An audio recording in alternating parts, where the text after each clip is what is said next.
अब private sector के कर्मचारी सिर्फ 1 साल की सर्विस के बाद भी ग्रेच्युटी के हकदार होंगे। नए लेबर कोड ने दशकों पुराने उस नियम को चुनौती दी है जिसमें ग्रेच्युटी के लिए कंपनी में कम से कम 5 साल तक रहना जरूरी था।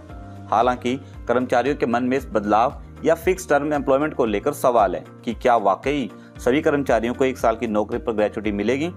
दरअसल पुराने नियम पेमेंट ऑफ ग्रेच्युटी एक्ट 1972 के मुताबिक किसी भी कर्मचारी को ग्रेच्युटी तब मिलती थी जब उसने लगातार 5 साल की सेवा पूरी की हो।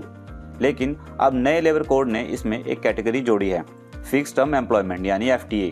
इसके तहत कॉन्ट्रैक्ट या फिक्स टर्म पर काम करने वाले कर्मचारी 1 साल की सर्विस के बाद भी ग्रेच्युटी के हकदार होंगे, जबकि रेगुलर कर्मचारियों के लिए अभी भी पुराना नियम है। तो बात करते हैं फिक्स टर्म कर्मचारियों की। ये वे होते हैं जिन्हें कंपनी एक निश्चित अवधि जैसे 1 साल, 2 साल या 3 साल के लिखित कॉन्ट्रैक्ट पर रखती है।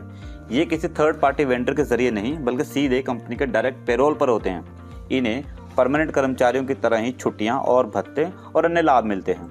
यह नियम उन लोगों के लिए तो वरदान है जो IT, कंस्ट्रक्शन या मीडिया जैसे क्षेत्रों में प्रोजेक्ट दर प्रोजेक्ट काम पर बदलते रहते हैं। नए नियम के तहत ग्रेच्युटी अब नौकरी के दिनों के हिसाब से प्रो राटा के आधार पर तय होगी।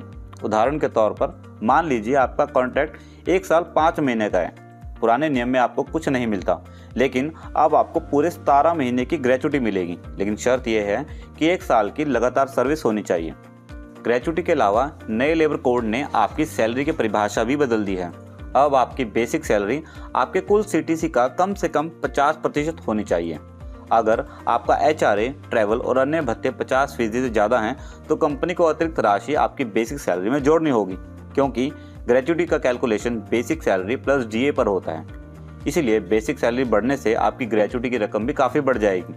इसका एक दूसरा पहलू भी है। बेसिक सैलरी बढ़ने का मतलब है आपके PF यानी प्रोविडेंट फंड और ग्रेच्युटी के लिए कटने वाला योगदान भी बढ़ जाएगा, और नतीजा भविष्य के लिए आपकी रिटायरमेंट फंड तो बहुत मजबूत हो जाएगी, लेकिन हर महीने घर ले जाने वाली टेक होम सैलरी में थोड़ी कमी आ सकती है।